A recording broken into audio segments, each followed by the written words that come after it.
ನಮಸ್ಕಾರ ಸ್ನೇಹಿತರೆ, ನಾನು ನಿಮ್ಮ ಪ್ರೀತಿಯಮ್ಮನು. ನಿಗೂಢ ಕಥೆಗಳಿಗೆ ಎಲ್ರಿಗೂ ಸ್ವಾಗತ. ಇವತ್ತು ಕೂಡ ಕೇವಲ ಒಂದೇ ಒಂದು ಕಥೆನ ಹೇಳ್ತಾ ಇಲ್ಲ, ಹಲವಾರು ಘಟನೆಗಳನ್ನು ಹೇಳ್ತಾ ಇದ್ದೀನಿ.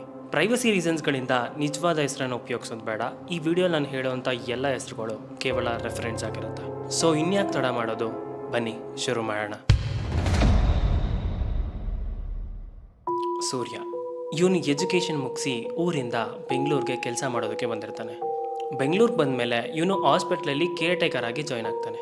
ಹಾಸ್ಪಿಟ್ಲಲ್ಲಿ ಈ ಕೇರ್ ಟೇಕರ್ಗಳ ಕೆಲಸ ಏನು ಗೊತ್ತಾ, ಅವ್ರಿಗೆ ಯಾವ ಪೇಷಂಟ್ನ ಅಸೈನ್ ಮಾಡಿರ್ತಾರೋ ಅವರ ಎಲ್ಲ ಆ್ಯಕ್ಟಿವಿಟೀಸ್ಗಳನ್ನು ನೋಡ್ಕೊಬೇಕು. ಹಾಗೆ ಅವರ ಯಾವುದೇ ಪರ್ಸ್ನಲ್ ಕೆಲಸ ಇದ್ರೂ ಕೂಡ ಅದಕ್ಕೆ ಇವ್ರು ಹೆಲ್ಪ್ ಮಾಡಬೇಕು. ಒಂಥರ ಸಿಂಪಲ್ಲಾಗಿ ಹೇಳೋದಾದರೆ, ಒಂದು ಚಿಕ್ಕ ಮಗುನ ಹೇಗೆ ನೋಡ್ಕೋತೀವೋ ಅದೇ ಥರನೇ ನೋಡ್ಕೋಬೇಕು. ಒಂದು ವಾರ ಎಲ್ಲ ನಾರ್ಮಲ್ ಆಗೇ ಇರುತ್ತೆ. ಒಂದು ವಾರದ ನಂತರ ಆ್ಯಕ್ಚುಲಿ ಪ್ಯಾರಾನಾರ್ಮಲ್ ಆ್ಯಕ್ಟಿವಿಟೀಸ್ಗಳು ಸೂರ್ಯನ ಕಣ್ಣಿಗೆ ಕಾಣೋದಕ್ಕೆ ಶುರುವಾಗುತ್ತೆ. ಇವನು ಯಾವ ವಾರ್ಡಲ್ಲಿ ಕೆಲಸ ಮಾಡ್ತಾ ಇದ್ನೋ ಆ ವಾರ್ಡಲ್ಲಿ ಒಬ್ಬರು ಪೇಷಂಟ್ ಇರ್ತಾರೆ. ಅವ್ರಿಗೆ ಯಾವುದೇ ಥರದ ಬಾಡಿ ಮೂವ್ಮೆಂಟ್ ಮಾಡೋದಕ್ಕಾಗೋದಿಲ್ಲ. ಏನೇ ಬೇಕು ಅಂದರೂ ಕೇರ್ ಟೇಕರ್ಗಳೇ ನೋಡ್ಕೋಬೇಕಾಗಿತ್ತು. ಅದೇ ರೀತಿ ಆ ಪೇಷಂಟ್ನ ಸೂರ್ಯ ನೋಡ್ಕೋತಿರ್ತಾನೆ. ಪ್ರತಿದಿನದ ಹಾಗೆ ಒಂದಿನ ರಾತ್ರಿ ಸೂರ್ಯ ಹಾಸ್ಪಿಟ್ಲಿಗೆ ಹೋಗ್ತಾನೆ. ಆವತ್ತು ರಾತ್ರಿ 12 ಗಂಟೆ ಮೇಲೆ ಅವನಿಗೆ ಒಂದು ಆ್ಯಕ್ಟಿವಿಟಿ ಫೀಲ್ ಆಗುತ್ತೆ. ಅದೇನು ಅಂತಂದರೆ, ಅವನು ಯಾವ ವಾರ್ಡಲ್ಲಿದ್ನೋ ಆ ವಾರ್ಡ್ದು ಗ್ಲಾಸ್ ಡೋರ್ ಇರುತ್ತಲ್ಲ, ಆ ಗ್ಲಾಸ್ ಡೋರ್ ಹತ್ರ ಯಾವುದೋ ಒಂದು ಮೂಮೆಂಟ್ ಕಾಣುತ್ತೆ. ಆ ಮೂಮೆಂಟ್ ನಾರ್ಮಲ್ ಆಗಂತೂ ಇರಲಿಲ್ಲ. ಅದು ಯಾವ ರೀತಿ ಇತ್ತು ಅಂತಂದರೆ, ಯಾವುದೋ ಒಂದು ಹೊಗೆ ರೂಪದಲ್ಲಿ ಇರುತ್ತೆ. ಅದು ರಿಪೀಟೆಡ್ಲಿ ಮೂಮೆಂಟ್ ಆಗ್ತಿರೋದು ಇವನ ಕಣ್ಣಿಗೆ ಕಾಣಿಸ್ತಾನೆ ಇರುತ್ತೆ. ಸೂರ್ಯ ಆ ಮೂಮೆಂಟ್ನ ನೀಟಾಗಿ ಅಬ್ಸರ್ವ್ ಮಾಡಿರ್ತಾನೆ.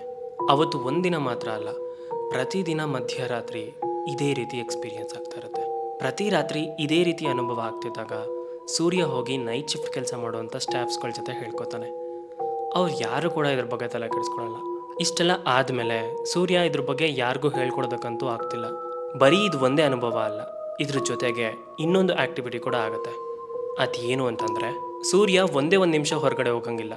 ಅವನು ಹೊರಗಡೆ ಹೋಗಿ ಬರೋ ಅಷ್ಟರಲ್ಲಿ ಆ ಪೇಷಂಟ್ಗೆ ಹಾಕಿರುವಂಥ ಆಕ್ಸಿಜನ್ ಮಾಸ್ಕ್ ಏನಿದೆಯೋ ಅದು ರಿಮೂವ್ ಆಗಿರ್ತಿತ್ತು. ಇದನ್ನು ಕೂಡ ಒಂದು ಸಲ ಅಲ್ಲ, 2 ಸಲ ಅಲ್ಲ, ಪದೇ ಪದೇ ಆಗ್ತಿತ್ತು. ಅದರಲ್ಲೂ ಇವನು ಯಾವಾಗ ಹೊರಗಡೆ ಹೋಗ್ತಾನೋ ಆವಾಗಲೇ ಆ ಮಾಸ್ಕ್ ರಿಮೂವ್ ಆಗ್ತಿತ್ತು. ನಿಮಗೆ ನೆನಪಿದೆ ಅನಿಸುತ್ತೆ, ನಾನು ಮೊದಲೇ ಹೇಳಿದ್ದೆ, ಆ ಪೇಷಂಟ್ ಕಂಪ್ಲೀಟ್ಲಿ ಬೆಡ್ ರೆಸ್ಟಲ್ಲಿದ್ದರು. ಅವ್ರಿಗೆ ಯಾವುದೇ ಥರದ ಬಾಡಿ ಮೂವ್ಮೆಂಟ್ ಮಾಡೋದಕ್ಕಾಗ್ತಿರ್ಲಿಲ್ಲ. ಹಾಗಂದರೆ ಆ ಮಾಸ್ಕ್ ಹೆಂಗೆ ರಿಮೂವ್ ಆಗ್ತಿತ್ತು? ಇದೇ ಪ್ರಶ್ನೆ ಸೂರ್ಯನಿಗೂ ಕಾಡ್ತಾ ಇರುತ್ತೆ. ಆಮೇಲೆ ಇನ್ನೊಂದು ವಿಷಯ, ಇವನು ಯಾವ ವಾರ್ಡಲ್ಲಿ ಕೆಲಸ ಮಾಡ್ತಾ ಇದ್ನೋ ಆ ವಾರ್ಡ್ ಸ್ವಲ್ಪ ಕ್ರಿಟಿಕಲ್ ಆಗಿತ್ತು. ಯಾಕೆ ಅಂತಂದರೆ, ಅಲ್ಲಿ ಬರುವಂಥ ಎಲ್ಲ ಪೇಷಂಟ್ಸ್ಗಳು ತುಂಬ ಸೀರಿಯಸ್ ಪೇಷಂಟ್ಸ್ಗಳೇ ಆಗಿದ್ರು. ಇದೇ ಕಾರಣಕ್ಕೆ ಈ ವಾರ್ಡ್ಗೆ ಶಿಫ್ಟ್ ಆಗ್ತಿದ್ದಂಥ 90% ಪೇಷಂಟ್ಸ್ಗಳು ತಮ್ಮ ಜೀವ ಕಳ್ಕೊತಿದ್ರು. ಸ್ವಲ್ಪ ದಿನ ಆದಮೇಲೆ ಇವನು ನೋಡ್ಕೊತಿದ್ದಂಥ ಪೇಷಂಟ್ ಕೂಡ ತೀರೋಗ್ತಾರೆ. ಅವ್ರು ತೀರೋಗಿದ್ದು ರಾತ್ರಿ ಆಗಿರೋದ್ರಿಂದ ಅವ್ರ ಬಾಡಿನ ಐಸ್ ಬಾಕ್ಸಲ್ಲಿಟ್ಟು ಕೆಳಗಡೆ ರೂಮಲ್ಲಿ ಇಟ್ಟಿರ್ತಾರೆ. ಆ ರಾತ್ರಿ ಸೂರ್ಯಗೆ ತುಂಬ ಸ್ಟ್ರೆಸ್ ಆಗಿರುತ್ತೆ. ಅದೇ ಕಾರಣಕ್ಕೆ ರೆಸ್ಟ್ ಮಾಡೋಣ ಅಂತ ಮತ್ತೆ ಮೇಲೆ ರೂಮ್ಗೆ ಬರ್ತಾನೆ. ಇವನು ಆ ಪೇಷಂಟ್ ತೀರ್ಕೊಂಡಂಥ ಬೆಡ್ ಮೇಲೆ ಹೋಗಿ ಮಲ್ಕೋತಾನೆ. ಆ ಬೆಡ್ ರಿಮೋಟ್ ಕಂಟ್ರೋಲ್ ಆಗಿರೋದ್ರಿಂದ ಅಟ್ಲೀಸ್ಟ್ ಇವನು ಬ್ಯಾಕ್ ಪೇನ್ಗೆ ಸ್ವಲ್ಪ ಸಪೋರ್ಟ್ ಕೊಡುತ್ತೆ ಅಂತ ಮಲ್ಕೋತಾನೆ. ಇಷ್ಟು ದಿನ ಸ್ವಲ್ಪ ನೆಗೆಟಿವ್ ಆ್ಯಕ್ಟಿವಿಟೀಸ್ಗಳು ಕಾಣಿಸ್ತಾ ಇತ್ತು. ಈಗ ಈ ಪೇಷಂಟ್ ತೀರ್ಕೊಂಡ್ಮೇಲೆ ಇವನಿಗೆ ಸ್ವಲ್ಪ ಸೌಂಡ್ಗಳು ಕೂಡ ಕೇಳೋದಕ್ಕೆ ಶುರುವಾಗುತ್ತೆ. ಈ ರೀತಿ ಇವನಿಗೆ ಯಾವಾಗ ರಿಪೀಟೆಡ್ಲಿ ಆಗ್ತಿತ್ತೋ ಇವನು ಮತ್ತೆ ಹೋಗಿ ಒಬ್ಬರು ಸ್ಟಾಫ್ ಹತ್ರ ಹೇಳ್ಕೊತಾನೆ. ಆ ಸ್ಟಾಫ್ ಕೂಡ ಆ್ಯಕ್ಚುಲಿ ಒಪ್ಕೋತಾರೆ. ಒಂದು 2-3 ಸಲ ಅವ್ರಿಗೂ ಕೂಡ ಇದೇ ರೀತಿಯಾದ ಅನುಭವ ಆಗಿತ್ತಂತೆ. ಆದರೆ ಸೂರ್ಯ ಈ ಕೆಲಸಕ್ಕೆ ಹೊಸಬ ಆಗಿರೋದ್ರಿಂದ ಇವನಿಗೆ ಇದನ್ನು ಹೇಳಿದ್ರೆ ಎಲ್ಲಿ ಎದುರ್ಕೋತಾನೆ ಅಂತ ಇವನ ಹತ್ರ ಯಾರೂ ಈ ವಿಷಯನ ಹೇಳಿರೋದಿಲ್ಲ. ಇದು ರಿಪೀಟೆಡ್ಲಿ ಆಗ್ತಿದ್ದಾಗ ಇವನಿಗೆ ಆ್ಯಕ್ಚುಲಿ ಭಯ ಆಗೋದಕ್ಕೆ ಶುರುವಾಗುತ್ತೆ. ಆ ಹಾಸ್ಪಿಟ್ಲಲ್ಲಿ ಯಾವುದಾದ್ರೂ ಪೇಷಂಟ್ ತೀರ್ಕೊಂಡ್ರೆ ಆ ಬಾಡಿನ ಇವರೇ ಪ್ಯಾಕ್ ಮಾಡಬೇಕಾಗಿತ್ತು. ಅದೇ ರೀತಿ ಸೂರ್ಯ ಎಲ್ಲ ಕೆಲಸಗಳನ್ನು ಮಾಡ್ತಾ ಇದ್ದ. ಆದರೆ ಇವನಿಗೆ ಪದೇ ಪದೇ ಆ ಎಕ್ಸ್ಪೀರಿಯನ್ಸ್ ಆಗ್ತಾ ಇರುತ್ತೆ. ಸ್ವಲ್ಪ ದಿನ ಆದಮೇಲೆ ಹಾಸ್ಪಿಟಲಲ್ಲಿ ತುಂಬ ಕೆಲಸ ಇರೋದ್ರಿಂದ ಇವನಿಗೆ ಬ್ಯಾಕ್ ಪೇನ್ ಕೂಡ ಶುರು ಆಗಿಬಿಟ್ಟಿರುತ್ತೆ. ಏನೋ ಒಂಥರ ಸ್ಟ್ರೆಸ್ ಆಗ್ತಿರುತ್ತೆ, ಏನೋ ಒಂದು ನೆಗೆಟಿವ್ ಫೀಲ್ ಆಗ್ತಿರುತ್ತೆ. ಇವನಿಗೆ ಈ ಸ್ಟ್ರೆಸ್, ಈ ಬ್ಯಾಕ್ ಪೇನ್ನ ತಡ್ಕೊಳ್ಳೋದಕ್ಕಾಗ್ತಿರಲ್ಲ. ಇದೇ ಕಾರಣಕ್ಕೆ ಇವನು ಸ್ವಲ್ಪ ದಿನ ಹಾಸ್ಪಿಟ್ಲಿಗೆ ರಜಾ ಹಾಕಿ ಊರಿಗೆ ವಾಪಸ್ ಬಂದುಬಿಡ್ತಾನೆ. ಊರಿಗೆ ವಾಪಸ್ ಬಂದಮೇಲೆ ಅವತ್ತು ರಾತ್ರಿ ಚೆನ್ನಾಗೇ ನಿದ್ದೆ ಬರುತ್ತೆ.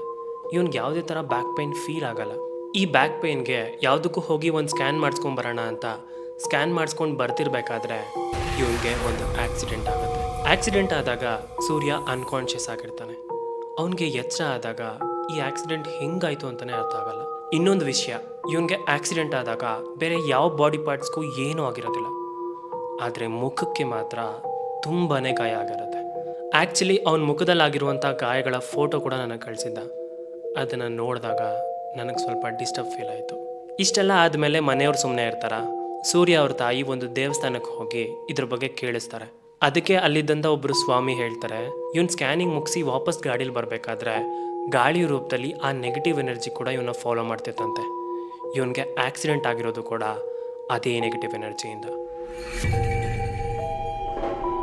ಪೂಜೆ ಮಾಡಿಸಿ ಪರಿಹಾರ ಆದಮೇಲೆ ಮತ್ತೆ ಯಾವುದೇ ರೀತಿಯಾದ ನೆಗೆಟಿವ್ ಫೀಲ್ ಆಗಲ್ಲ. ಸೂರ್ಯ ಕೂಡ ಬೇಗ ಟ್ರೀಟ್ಮೆಂಟ್ ತಗೊಂಡು ರಿಕವರ್ ಆಗ್ತಾನೆ. ಈಗ ಹೇಳ್ತಾ ಇರೋ ಕಥೆನೂ ಕೂಡ ನಮ್ಮ ಸಬ್ಸ್ಕ್ರೈಬರ್ ನೋಡಿರುವಂಥ ರಿಯಲ್ ಲೈಫ್ ಇನ್ಸಿಡೆಂಟ್.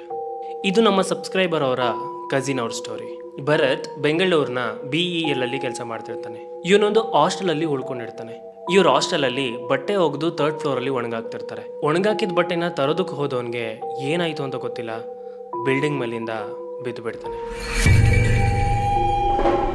ಮೇಲಿಂದ ಬಿದ್ದು ಅವನಿಗೆ ತೀವ್ರವಾದ ಗಾಯಗಳಾಗಿರುತ್ತೆ. ಅದರಿಂದ ಅವನ MS ರಾಮಯ್ಯ ಹಾಸ್ಪಿಟ್ಲಲ್ಲಿ ಅಡ್ಮಿಟ್ ಮಾಡಿರ್ತಾರೆ.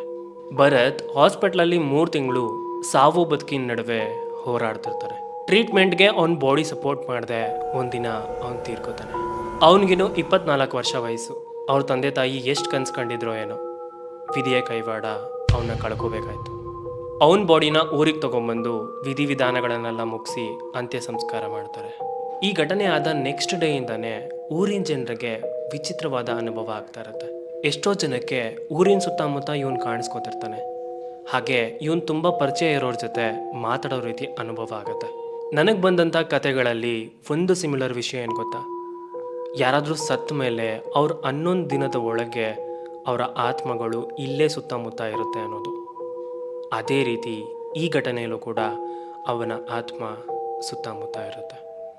ಊರಿನ ಜನರಿಗೆಲ್ಲ ಇದ್ರ ಅನುಭವ ಆಗ್ತಾ ಇರುತ್ತೆ. ಈ ರೀತಿಯೆಲ್ಲ ಆದಮೇಲೆ 11ನೇ ದಿನದ ಕಾರ್ಯದ ದಿನ ಅವತ್ತು ಎಲ್ಲ ಕಾರ್ಯ ಮುಗಿಸಿ ಊಟ ಮಾಡಿ ಮಲಗಿರ್ತಾರೆ. ಎಲ್ಲರೂ ಮಲಗಿರ್ತಾರೆ. ಹಾಗೆ ಸಡನ್ನಾಗೆ ಅವ್ರ ಅಣ್ಣಗೆ ಎಚ್ಚರ ಆಗುತ್ತೆ. ಎಚ್ಚರ ಆದಾಗ ಒಂದು ಸೌಂಡ್ ಕೇಳೋದಕ್ಕೆ ಶುರುವಾಗುತ್ತೆ. ಯಾರೋ ಅಮ್ಮ ಅಮ್ಮ ಅಂತ ಅಳ್ತಿದ್ದಾರೆ ಅಂತ. ಆ ಸೌಂಡ್ ಸ್ವಲ್ಪ ಕ್ರೀಪಿಯಾಗೂ ಇರುತ್ತೆ. ಆ ಊರಲ್ಲಿ ರಾತ್ರಿ ಹೊತ್ತು ಕರೆಂಟ್ ಇಲ್ಲದೆ ಇರೋದ್ರಿಂದ ಇವ್ರ ಮನೆಗೆ ಬಂದಿರೋ ಯಾವುದೋ ಮಗು ಅಳ್ತಿದೆ ಅಂತ ಸುಮ್ಮನೆ ಆಗ್ತಾನೆ.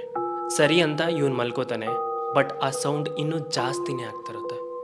ಯಾರೋ ಅಮ್ಮ ಅಮ್ಮ ಅಂತ ಅಳ್ತಿರೋ ಥರನೇ ಅನಿಸ್ತಿರುತ್ತೆ. ಹಾಗೆ ಮನೆ ಮೇಲೆ ಯಾವುದಾದ್ರೂ ಮನುಷ್ಯ ಓಡಾಡಿದ್ರೆ ಯಾವ ರೀತಿ ಸೌಂಡ್ ಆಗುತ್ತೋ ಅದೇ ರೀತಿ ಸೌಂಡ್ ಆಗ್ತಿರುತ್ತೆ. ಇವನಿಗೆ ಇನ್ನೂ ತುಂಬ ಭಯ ಆಗುತ್ತೆ. ಭಯದಲ್ಲಿ ಅವನು ಇನ್ನೊಂದು ತಮ್ಮ ಉಪೇಂದ್ರನ ಎಬ್ಸೋದಕ್ಕೆ ಹೋಗ್ತಾನೆ. ಹೋದಾಗ ಇವನಿಗೆ ವಾಯ್ಸೇ ಬರಲ್ಲ. ಆ ಭಯಕ್ಕೆ ಮಾತಾಡೋದಕ್ಕೂ ಕೂಡ ಕಷ್ಟ ಆಗ್ತಿರುತ್ತೆ. ಆದರೂ ಹೇಗೋ ಕಷ್ಟಪಟ್ಟು ಅವನ ಎಬ್ಸ್ತಾನೆ. ಇವನು ಉಪೇಂದ್ರ ಹತ್ರ ಈ ರೀತಿ ಆಯ್ತು ಕಣೋ ಅಂತ ಹೇಳ್ತಾನೆ. ಅದಕ್ಕೆ ಅವನಿಗೆ ನಂಬಿಕೆ ಬರಲ್ಲ, ತಮಾಷೆ ಮಾಡ್ತಿದ್ದಾನೆ ಅಂತ ಅನ್ಕೋತಾನೆ. ಹಾಗೆ ಸ್ವಲ್ಪ ಹೊತ್ತಿಗೇನೆ ಉಪೇಂದ್ರಗೂ ಕೂಡ ಆ ಶಬ್ದಗಳು ಕೇಳೋದಕ್ಕೆ ಶುರುವಾಗುತ್ತೆ. ಇಬ್ರಿಗೂ ಒಂದೇ ರೀತಿಯಾದ ಶಬ್ದ ಕೇಳಿದಾಗ ಇವರಿಬ್ರಿಗೂ ತುಂಬ ಭಯ ಆಗುತ್ತೆ. ಇವರಿಬ್ರು ಏನೇ ಮಾಡಿದ್ರೂ ನಿದ್ದೆ ಬರ್ತಾ ಇಲ್ಲ. ಇದೇನೋ ಇದು ಹೀಗಾಗೋಯ್ತು ಅಂತ ಹೆದರ್ಕೊಂಡಿರ್ತಾರೆ. ಹೆದರ್ಕೊಂಡಿರ್ಬೇಕಾದ್ರೆ ಮಧ್ಯರಾತ್ರಿ 3 ಗಂಟೆವರೆಗೂ ಇದು ರಿಪೀಟ್ ಆಗ್ತಾನೆ ಬರ್ತಾ ಇರುತ್ತೆ. ಸರಿ ಸುಮಾರು 3:30ಕ್ಕೆ ಮೇಲೆ ಬರ್ತಿದ್ದಂಥ ಸೌಂಡು ಇನ್ನೂ ಜಾಸ್ತಿ ಆಗುತ್ತೆ. ಜೋರಾಗಿ ಹತ್ಕೊಂಡು ಕೂಗ್ಕೊಂಡು ಓಡಾಡೋ ಥರ ಫೀಲ್ ಆಗ್ತಾ ಇರುತ್ತೆ. ಹೇಗೋ ಧೈರ್ಯ ಮಾಡಿ ಬೆಳಗ್ಗೆವರೆಗೂ ಸುಮ್ಮನೆ ಎದ್ಬಿಡ್ತಾರೆ. ಬೆಳಗಿನ ಜಾವ ಆಗ್ತಿದ್ದಂಗೆ ಆ ಸೌಂಡ್ ಕಂಪ್ಲೀಟ್ಲಿ ನಿಲ್ಲುತ್ತೆ. ಬೆಳಗ್ಗೆ ಮೊದಲು ಹೋಗಿ ಅಪ್ಪನ ಹತ್ರ ಹೇಳೋಣ ಅಂತ ಈ ವಿಷಯನ ಅವರಿಬ್ಬರು ಅವರಪ್ಪ ಹತ್ರ ಹೇಳ್ತಾರೆ. ಅದಕ್ಕೆ ಅವರಪ್ಪ ಹೇಳ್ತಾರೆ, ಆ್ಯಕ್ಚುಲಿ ರಾತ್ರಿ ನನಗೂ ಕೇಳಿಸ್ತಾ ಇತ್ತು. ಎಲ್ಲಿ ಇದನ್ನು ನಿಮ್ಮ ಹತ್ರ ಹೇಳಿದ್ರೆ ನೀವೆಲ್ಲ ಹೆದರ್ಕೋತಿರೋ ಅಂತ ನಾನು ಸುಮ್ಮನೆ ಇದ್ದೆ ಅಂತ ಹೇಳ್ತಾರೆ. ಹಾಗೆ ಇದ್ರ ಬಗ್ಗೆ ಡಿಸ್ಕಸ್ ಮಾಡ್ತಾ ಇವರಿಬ್ಬರು ಕೇಳ್ತಾರೆ, ಹಂಗಂದ್ರೆ ಇದು ಏನಪ್ಪ ಅಂತ. ಅದಕ್ಕೆ ಅವರಪ್ಪ ಹೇಳ್ತಾರೆ, ನಾವು 11ನೇ ದಿನದ ಕಾರ್ಯ ಮಾಡಿದ್ವಲ್ಲ, ಅವತ್ತಿನವರೆಗೂ ಆತ್ಮಗಳು ಇನ್ನೂ ನಮ್ಮ ಸುತ್ತಮುತ್ತನೇ ಇರುತ್ತೆ. ಕಾರ್ಯ ಎಲ್ಲ ಮುಗಿದ ಮೇಲೆ ಅವರು ಹೊರಟುಬಿಡ್ತಾರೆ. ಬೇಕಿದ್ರೆ ನೋಡಿ, ಇನ್ಮೇಲೆ ಆ ಅನುಭವ ಆಗೋದಿಲ್ಲ ಅಂತ. ಅದೇ ರೀತಿ ಅದಾದಮೇಲೆ ಯಾರಿಗೂ ಕೂಡ ಯಾವ ನೆಗೆಟಿವ್ ಅನುಭವ ಕೂಡ ಆಗಲ್ಲ. ಈ ಘಟನೆ ನಡೆದಿರೋದು 2019ರಲ್ಲಿ ಭದ್ರಾವತಿ ತಾಲೂಕು ಶಿವಮೊಗ್ಗ ಜಿಲ್ಲೆಯ ಕಾರೆಹಳ್ಳಿಯಲ್ಲಿ. ಈ ಒಂದು ನಂಬಿಕೆ ಇದೆ, 11 ದಿನ ಆಗೋವರೆಗೂ ಆತ್ಮಗಳು ಸುತ್ತಮುತ್ತ ಇರ್ತವೆ ಅಂತ. ಅದರಲ್ಲೂ ಅತೃಪ್ತ ಆತ್ಮಗಳೇನಿರ್ತವೋ ಅವು ನಮ್ಮ ಸುತ್ತಮುತ್ತನೇ ಇರುತ್ತೆ. ಆ ಆತ್ಮಗಳಿಗೆ ಶಾಂತಿ ಸಿಗಲಿ ಅಂತಲೇ ನಾವು 11ನೇ ದಿನದ ಕಾರ್ಯ ಮಾಡೋದು. ಇದ್ರ ಬಗ್ಗೆ ನಿಮ್ಗೇನಂತ ಅನಿಸುತ್ತೆ ಕಮೆಂಟ್ ಮಾಡಿ ತಿಳಿಸಿ. ಇದೆಲ್ಲ ನಿಜಾನೋ ಸುಳ್ಳು ಅಂತ ನನಗಂತೂ ಗೊತ್ತಿಲ್ಲ. ಇದೆಲ್ಲನೂ ಕೂಡ ನೀವೇ ಜಡ್ಜ್ ಮಾಡ್ಕೊಳ್ಳಿ. ಇದೇ ರೀತಿಯಾದ ಅನುಭವ ನಿಮ್ಗೇನಾದರೂ ಆಗಿದ್ರೆ ನನ್ನ ಇನ್ಸ್ಟಾಗ್ರಾಮ್ ಲಿಂಕ್ ಡಿಸ್ಕ್ರಿಪ್ಷನಲ್ಲಿ ಇರುತ್ತೆ. ಅಲ್ಲಿ ಬಂದು ನೀವು ಡೈರೆಕ್ಟಾಗಿ ಮೆಸೇಜ್ ಮಾಡಬಹುದು. ಹಾಗೆ ಈ ವಿಡಿಯೋ ಇಷ್ಟ ಆಗಿದ್ರೆ ಸಬ್ಸ್ಕ್ರೈಬ್ ಮಾಡೋದನ್ನು ಮರಿಬೇಡಿ. ನೆಕ್ಸ್ಟ್ ಬರುವಂಥ ವಿಡಿಯೋಗಳಲ್ಲಿ ಡ್ಯೂರೇಷನ್ ಕೂಡ ಜಾಸ್ತಿ ಇರುತ್ತೆ, ಹಾಗೆ ಇನ್ನೂ ಇಂಟ್ರೆಸ್ಟಿಂಗ್ ವಿಷಯಗಳು ಕೂಡ ಇರುತ್ತೆ. ಇಲ್ಲಿವರೆಗೂ ಇಷ್ಟು ಸಪೋರ್ಟ್ ಮಾಡಿರೋದಕ್ಕೆ ತುಂಬಾ ಥ್ಯಾಂಕ್ಸ್. ಆ್ಯಂಡ್ ಇನ್ನು ಮುಂದೆ ಬರುವಂಥ ಕ್ವಾಲಿಟಿ ಕಂಟೆಂಟ್ನ ನೀವೆಲ್ಲರೂ ನೋಡಿ ಎಂಜಾಯ್ ಮಾಡ್ತೀರಾ ಅಂತ ಅಂದ್ಕೊಂಡಿದ್ದೀನಿ. ಹೋಪ್ ಈ ವಿಡಿಯೋ ನಿಮಗೆ ತುಂಬ ಇಷ್ಟ ಆಯಿತು ಅನ್ಕೋತೀನಿ. ಮುಂದಿನ ಶುಕ್ರವಾರ ಸಂಜೆ 6 ಗಂಟೆಗೆ ಸಿಗ್ತೀನಿ ಅಂತ ಹೇಳ್ತಾ ಟೇಕ್ ಕೇರ್, ಟಾಟಾ, ಬಾಯ್.